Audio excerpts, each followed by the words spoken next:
मुख्यमंत्री योगी आदित्यनाथ ने आज बीपैक्स सदस्यता अभियान 2023 का आगाज किया। साथ ही उन्होंने अभियान से जुड़े टोल फ्री नंबर को भी जारी किया। इस दौरान कार्यक्रम में जल शक्ति मंत्री स्वतंत्र देव सिंह, पशुधन एवं दुग्ध विकास मंत्री धर्मपाल सिंह, सहकारिता राज्य मंत्री JPS राठौर भी मौजूद रहे। आपको बता दें कि 1 सितंबर यानी आज मुख्यमंत्री द्वारा शुरू किया गया यह अभियान इस महीने की 30 तारीख तक चलाया जाएगा। इस अभियान के तहत प्रदेश में साधन सहकारी समितियों को कंप्यूटरीकृत किया जा रहा है। साथ ही इसका नाम बदलकर अब बीपैक्स कर दिया गया है। वहीं यह समितियां सिर्फ खाद और बीज तक ही सीमित नहीं रहेंगी, बल्कि प्रदेश सरकार इसे बहुउद्देशीय बना रही है। इसके अलावा प्रदेश भर में सभी ब्लॉक की समितियों को सदस्य बनाने का लक्ष्य भी दिया गया है, जिसमें सदस्य बनने के लिए 221 रुपए देने होंगे और सदस्य बनने के बाद लोगों को उर्वरक, उन्नतशील बीज, कृषि मशीनरी, कीटनाशक सदस्यों को 3% ब्याज की दर पर फसली ऋण सहित अन्य कई लाभ दिए जाएंगे। इस अवसर पर मुख्यमंत्री योगी आदित्यनाथ ने कहा कि PM नरेंद्र मोदी का सपना भारत में सहकारिता से समृद्धि की तरफ जाने का है। इसके जरिए ही हम स्वावलंबन और आत्मनिर्भर बन सकते हैं। मुख्यमंत्री ने कहा कि इस अभियान से प्रदेश के 3 करोड़ किसान सहकारिता के माध्यम से अपनी आमदनी को बढ़ा सकेंगे। आज प्रदेश में 56,000 BC सखी सहकारिता के जरिए ही आत्मनिर्भर होकर परिवार को समृद्ध बना रही हैं। सहकार से समृद्धि की ओर सहकारिता को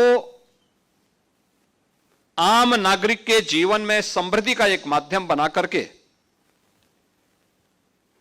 उससे समृद्धि, स्वावलंबन और आत्मनिर्भरता के लक्ष्य को प्राप्त करने की दिशा में एक महत्वपूर्ण कदम बढ़ाया है।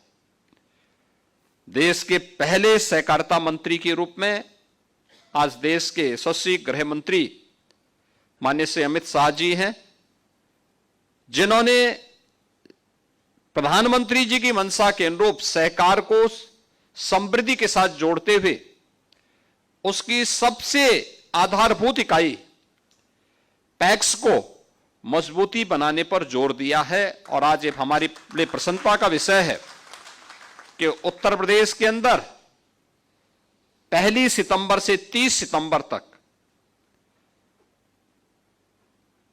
इस सदस्यता अभियान का शुभारंभ और टोल फ्री नंबर आज जारी किया गया है। वास्तव में समाज की सहभागिता से जब कोई कार्य आगे बढ़ता है तो उसके उतने ही सकारात्मक परिणाम भी सामने आते हैं। समाज अपनी जिम्मेदारी को समझता है।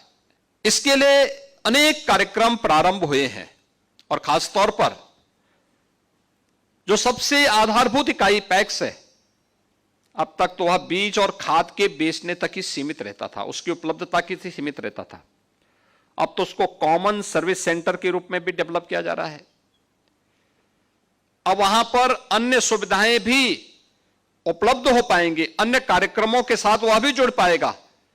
इसके लिए अनेक अभियान प्रारंभ हुए हैं। गांव-गांव में कृषक सहकारी समितियों के माध्यम से वहां पर गोदाम निर्माण के कार्यक्रम चल रहे हैं।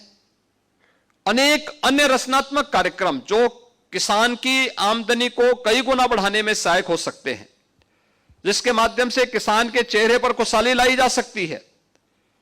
और उत्तर प्रदेश जैसे राज्य में जब हम बात करते हैं तो उत्तर प्रदेश अपनी समृद्ध खेती के लिए जाना जाता रहा है। हमारे पास दुनिया की सबसे उर्वरा भूमि है, तो सबसे अच्छा जल संसाधन भी उत्तर प्रदेश के पास मौजूद है। 2,61,00,000 से अधिक किसान हमारे पास ऐसे हैं जो प्रधानमंत्री किसान सम्मान निधि से सीधे सीधे जुड़े हुए हैं।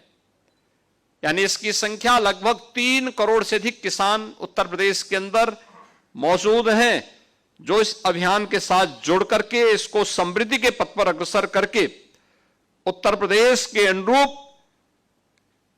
उत्तर प्रदेश की कृषि को उत्तर प्रदेश की समृद्धि के साथ जोड़ने में सहायक हो सकते हैं।